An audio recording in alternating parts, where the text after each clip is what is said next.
What should the Jazz do at 5? What should they do at 21? And are there any trades coming up for the Utah Jazz, according to the great Andy Larson? Find out next on Locked On Jazz.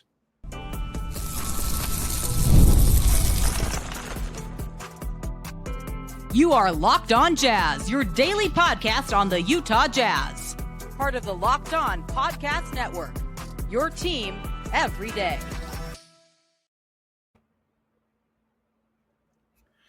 Hello and welcome into Locked On Jazz. Leif Thulin with you here, filling in for David Locke for a couple more days. Today I'm joined by Andy Larson. I've got so much to tell you guys. You guys know me by now, a lifelong Jazz fan, credentialed NBA draft analyst for Locked On NBA Big Board, attendee of the 2023 and 2024 NBA Combine, Jazz broadcast assistant, statistician, lover of college hoops. So I'll make sure you need to know exactly all there is to know about who the Jazz could be picking and keep you posted throughout a very interesting time about your beloved Jazz.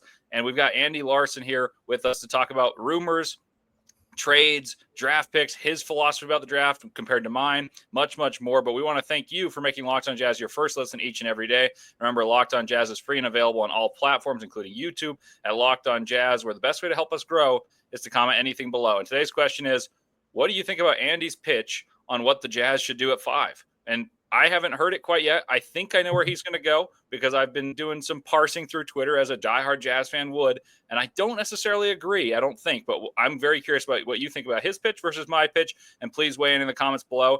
And thank you guys for listening, but thank you to Game Time, because this episode's brought to you by Game Time. Download the Game Time app, create an account, and use code LOCKEDONNBA for $20 off your first purchase. Today on the show, Andy and I will discuss and potentially debate what's the best course of action for the Jazz at 5.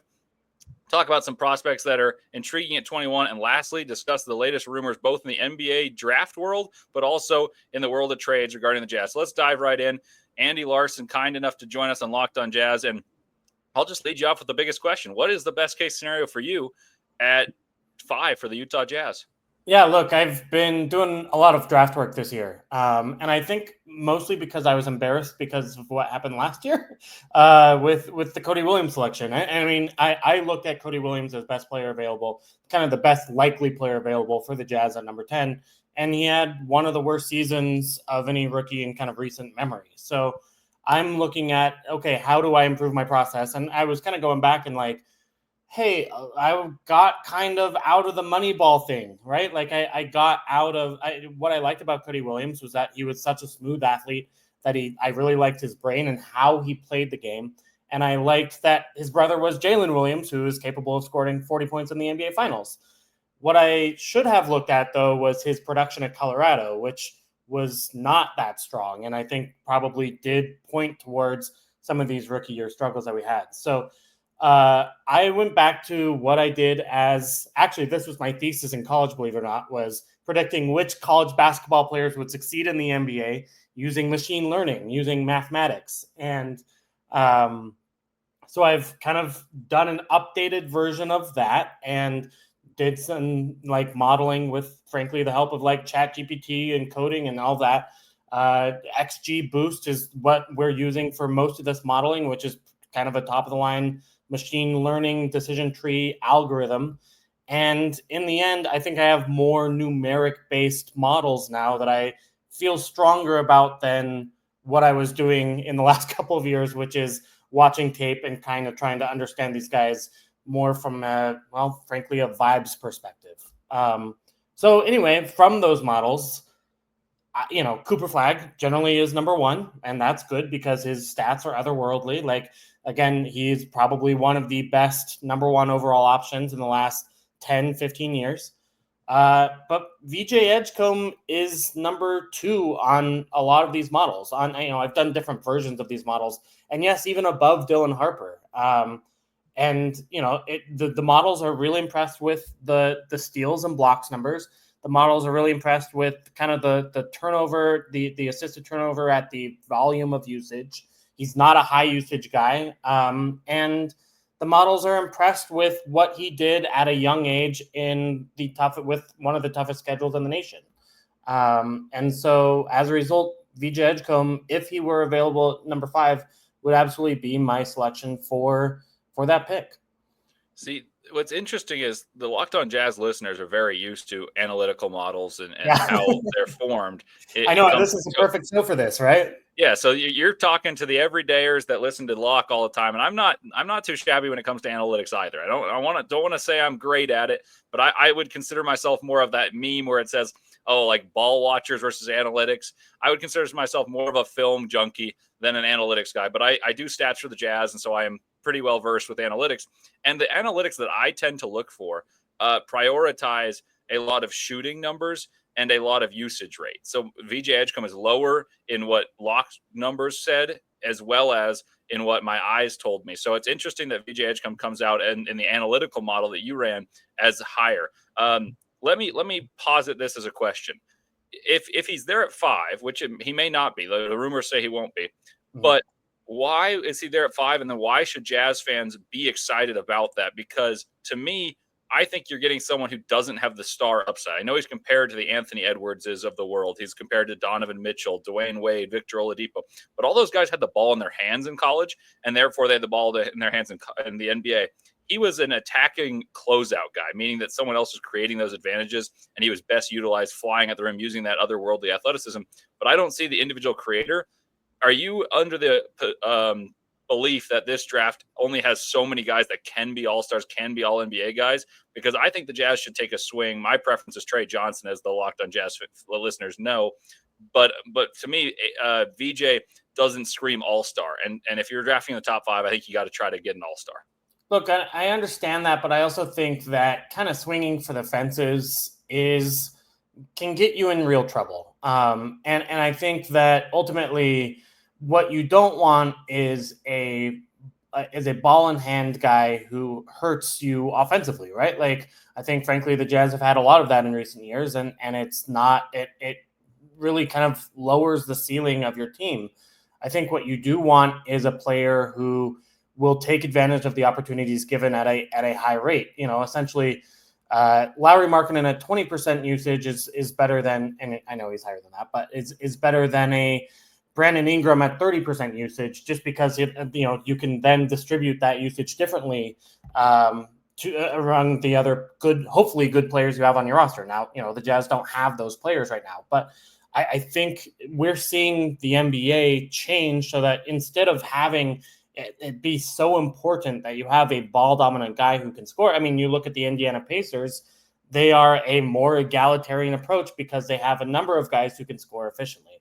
I do think you can get yourself in trouble by shooting for the stars and missing, right? So I would also say, frankly, that I do think VJ Edgecombe does have a higher upside cap than maybe you give him credit for. Like, I think ultimately the athleticism and kind of the know-how of and the work ethic, the ability to do some good things so far with the ball in his hands, and again at a really young age, gives him a window of having all-star upside. Like, yes, he will have to figure out how to be more ball dominant in the NBA if he is going to be an all-star.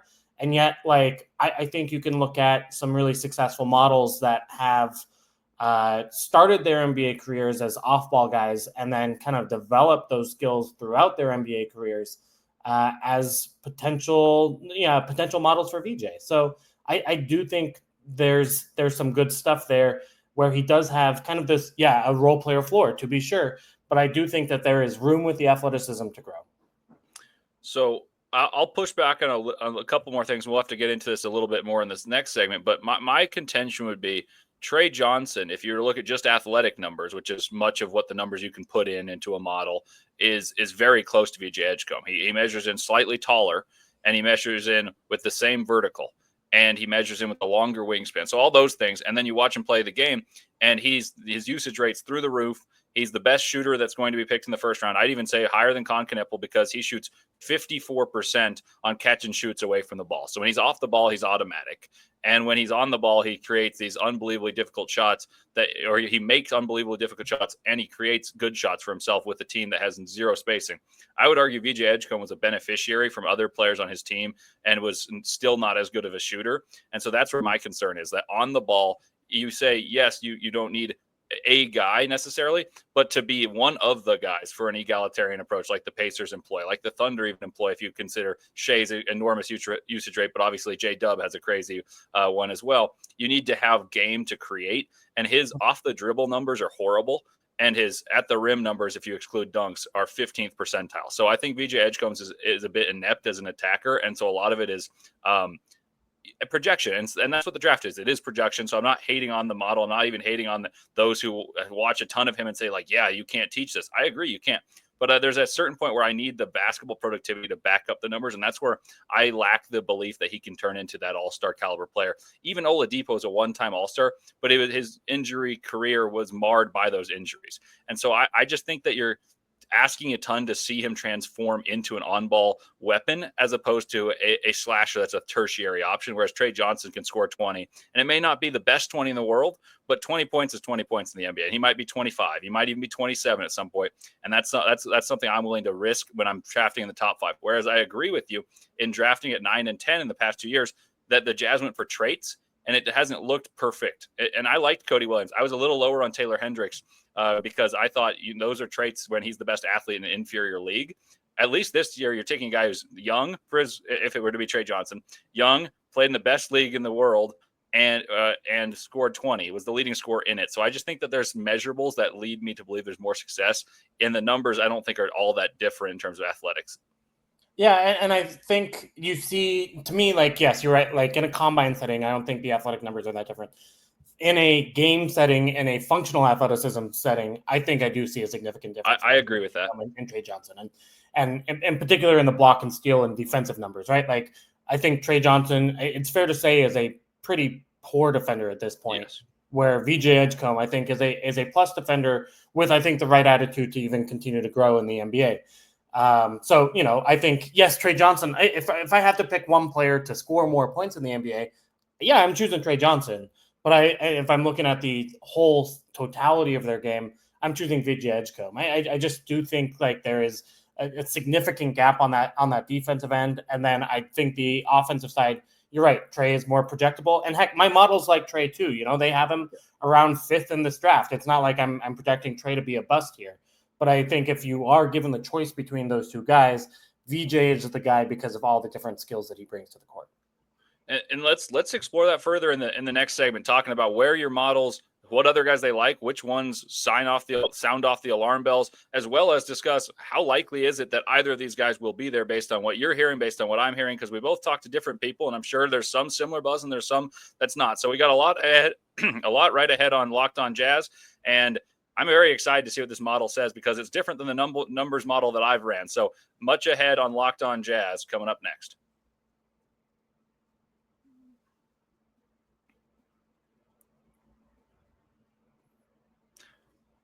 There's nothing like the NBA playoffs, the intensity, the buzzer beaters, the fans losing their minds. It's the kind of atmosphere that wants you to experience a game live. You have to experience it live. And this year's matchups are already delivering. You're in the finals right now, and man, those atmospheres are fantastic. If you want in, Game Time makes it fast, easy, and you can get your seats even for the biggest playoff games. Prices on the app actually drop closer to tip-off, and with killer last-minute deals, panoramic seat views, and no surprise fees, Game Time is a total game changer. I was just on the app, and Zone Deals were offering 10% off exclusive Zone Deals for the FIFA Club World Cup matchups. And I love that I can see my exact view. I went to the U.S. Open last year, and I wanted to make sure at each different stadium that I'd sit in, I'd be able to see the matches, and they delivered expertly. Game Time makes scoring NFL tickets just as easy as it is for tennis or soccer, and you'll find great seats for as low as $100 thanks to exclusive discounts. So take the guesswork out of buying tickets with Game Time. Download the Game Time app and create an account, and you use code LOCKEDONNBA for $20 off your first purchase. Terms apply. Again, create an account and redeem the code LOCKEDONNBA for $20 off. Download the Game Time app today. Last-minute tickets, lowest price guaranteed.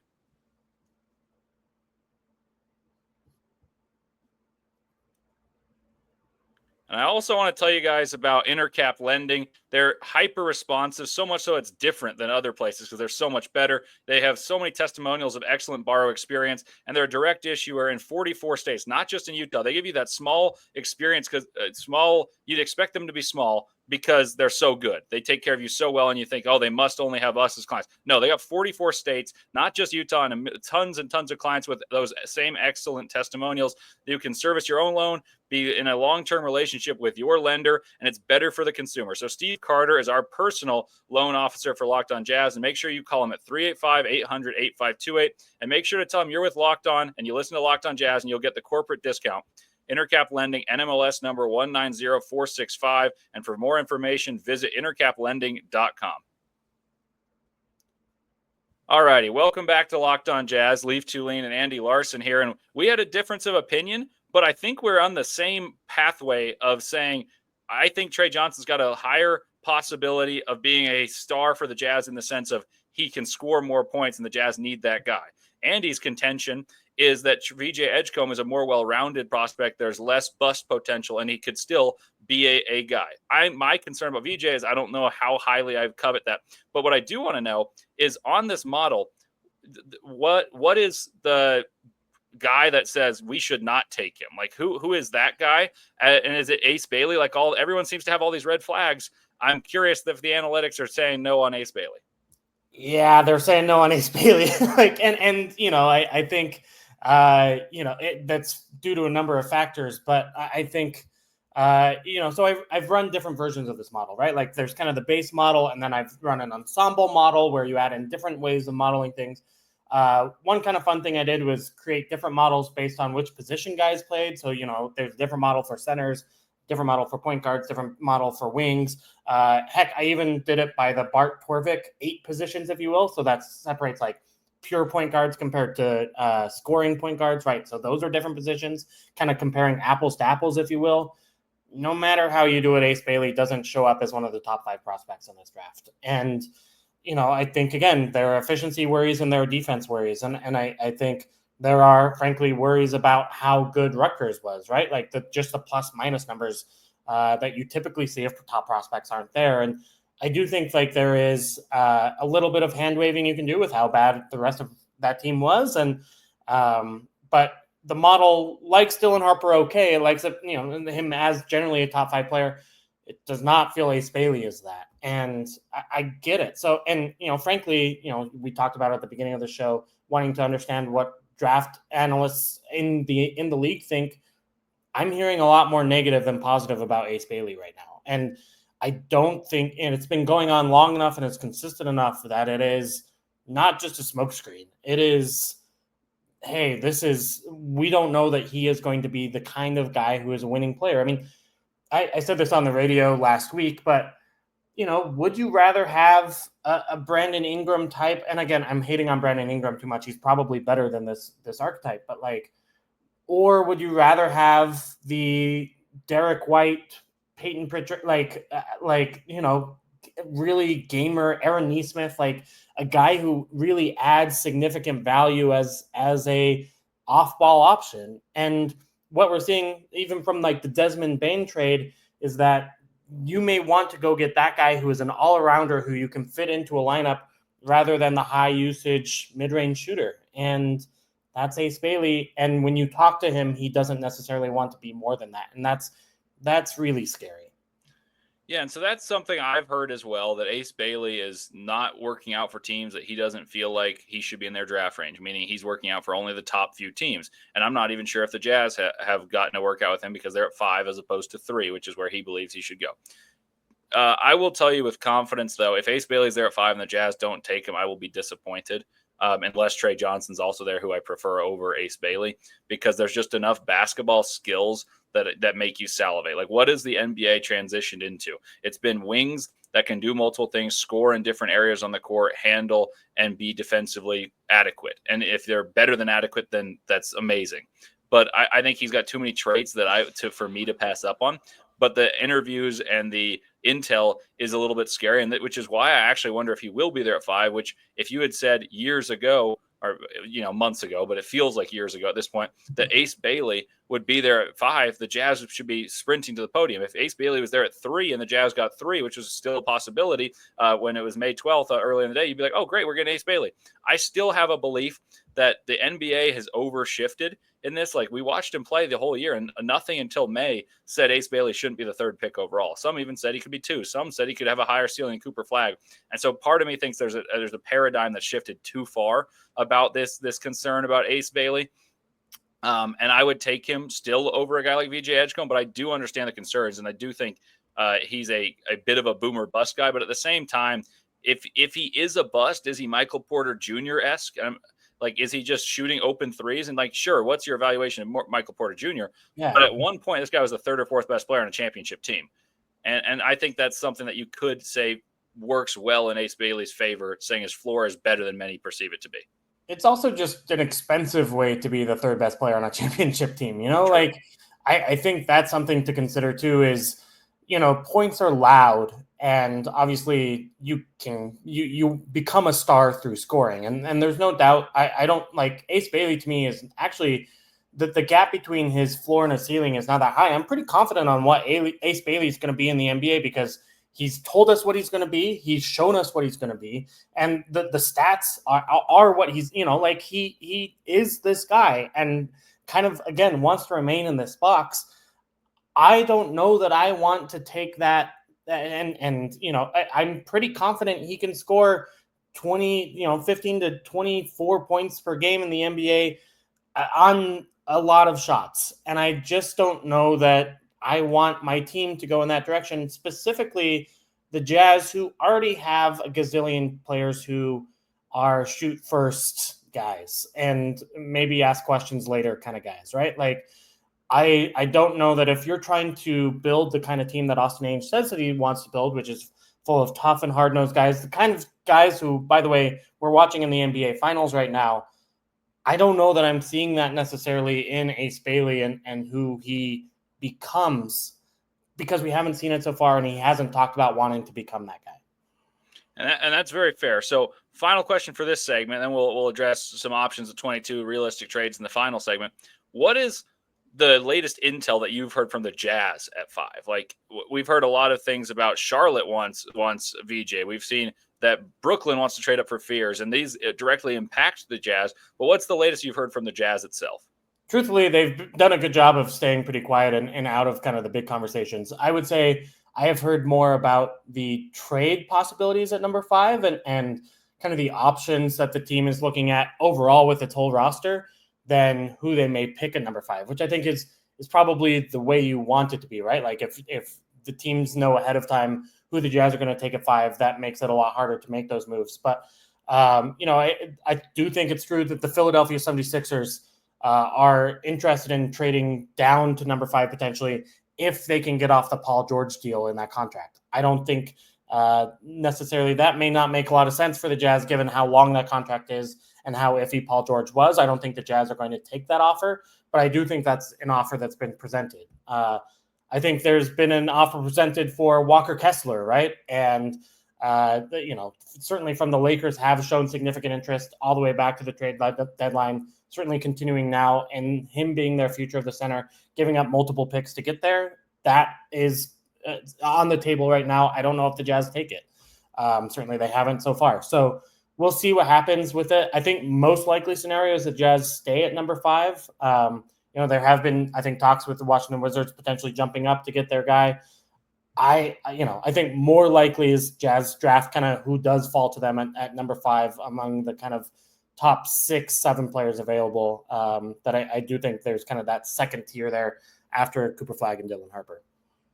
Yeah, that'll be very interesting to monitor. So we're going to talk about some of those trade possibilities, whether it's Walker Kessler. Does that change how the Jazz draft? Is there a big fish that the Jazz could be hunting at? I mentioned Jaren Jackson Jr. as a potential one, considering Bane was traded. So we got all that and more straight ahead on Locked On Jazz.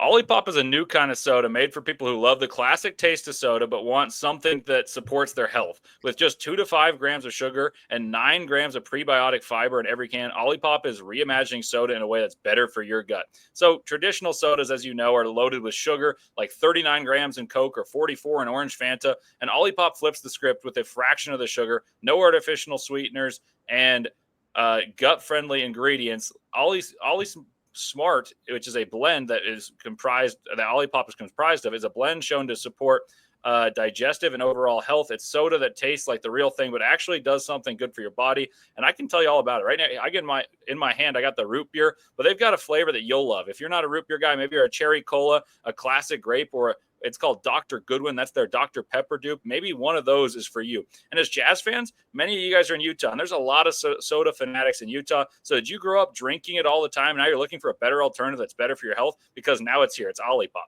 So how cool is that? That one can of Olipop can give you about a third of your daily recommended fiber, as well as be something healthy to drink and delectable. So get a free can of Olipop. Just buy any 2 cans in a store, and they'll reimburse you for one. Head to drinkolipop.com/lockedonnba to claim your free can and find Olipop near you. That's drinkolipop.com/lockedonnba and get yourself some lovely, delicious, and healthy soda.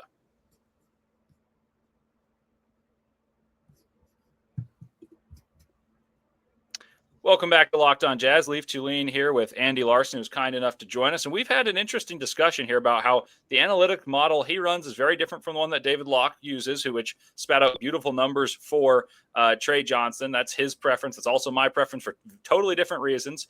His model also liked Ace Bailey, so much so that before the combine, David had mentioned that he thinks Ace Bailey would be a pick the Jazz should explore if they had the second pick over a guy like Dylan Harper. So we talked about the buzz. We talked about the trade possibilities. Now let's talk about established players, because one way or another, one thing I guarantee you Andy and I will agree upon is that the Jazz need to find a player that can put them in the right direction. We don't know if Lauri Markkanen can be that guy. At some point, the Jazz have to find a player that is the head honcho, the guy who's going to lead the way. Are the Jazz in discussions to find that guy, or who are the players that the Jazz are targeting? Because we talked about big game hunting a couple summers ago, and that didn't really happen. I don't know if it's big game hunting or, medium game hunting, but what's the latest buzz? Because I think because the new CBA, there's going to be a ton of trades, because some teams are going to panic and make kind of expedite moves and say, you know what, we're going to make this move quickly and see what happens. And there's going to be some short-sighted moves. Can the Jazz capitalize and get a star? You're right. And you were smart to tease Jaren Jackson Jr. kind of leading into this segment as kind of Memphis is the obvious situation where now that you've lost Desmond Bane, do you rebuild that and continue to still go for it? Or do you continue to move on and go to, maybe trade a Ja Morant or a Jaren Jackson Jr.? I think those are possible possibilities, if you will. I think Trae Young is a possible possibility. I think, maybe more likely than all of those, though, is getting involved as the third team in one of these bigger deals, whether that's Giannis, whether that's Kevin Durant, whether that's whatever happens with the San Antonio Spurs. I think the front office knows that the Jazz are not one star away, and certainly not one star of kind of the Trae Young level, if you will, right? Like, if the Jazz add Trae Young next year, they're certainly more interesting, yeah, but they are not a top 4 team in the West. They do not really have the potential to be a contender in the years down the road. And I don't think that they necessarily want to shortchange the rebuild process to chase wins now. That's not what Austin Ainge meant by saying, hey, we're not going to tank next year. It was the avoidance of sitting guys out, of messing with rotations and so on, that they ultimately felt wasn't worth it, given that they landed in number 5. I don't think necessarily that they're going to go all in on a star unless that star is cheap or they, makes sense from a contract point of view, where, hey, you've got a couple of years left on a deal. You can, give him the opportunity to see what he does in Utah, maybe a growth prospect, and then you move on, or have the ability to move on. I don't think that it's, maybe you take on someone from Boston, who, doesn't make sense for them salary-wise with new ownership. I don't think they necessarily see this as like, hey, we're going to all put it together this year and be good in 2025-26. So that's interesting because a while ago I mentioned the Trey Youngs, the Zions of the world, and I said, you know what, if you find a deal that's decent, then I don't mind it because I think there's a world the Jazz are still not good enough to lose that top 8 pick because the West is that good. And there's also worlds in which some of these deals you have to deal with Lauri Markkanen. I mentioned about Jaren. If the Jazz have Jaren Jackson Jr. and Lauri Markkanen and Walker Kessler, I still think there's a possibility that the Jazz are a bottom 4 team in the West. Yeah. And that means that I'd be more intrigued by making it because you're not shortchanging the process, and you'd still get a guy that's likely going to be better than any player you pick this year or the next, even just because of the way the NBA and the projective stats are about how likely it is to be an all-star, much less a defensive player of the year.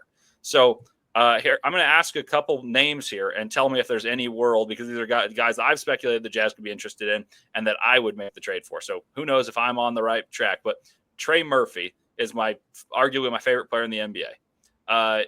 Is there any world the Jazz can find a way to get Trey Murphy, and what would it take?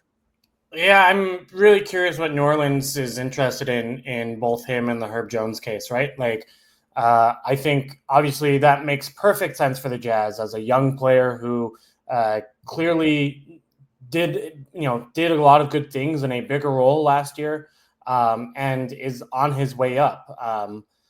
I think, do they want a large number of picks? Because the Jazz can deliver a large number of picks.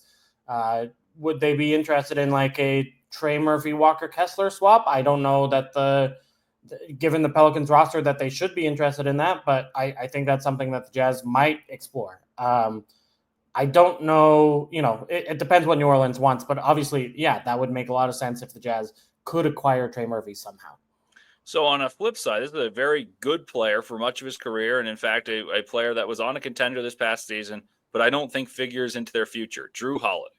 Jrue Holiday could be a bit of a tutor for the Jazz for if they get a VJ Edgecombe, if they get a Trey Johnson, as well as not contributing enough to the immediate wins to put the Jazz out of that bottom 8 teams in the NBA to then not convey to the Oklahoma City Thunder.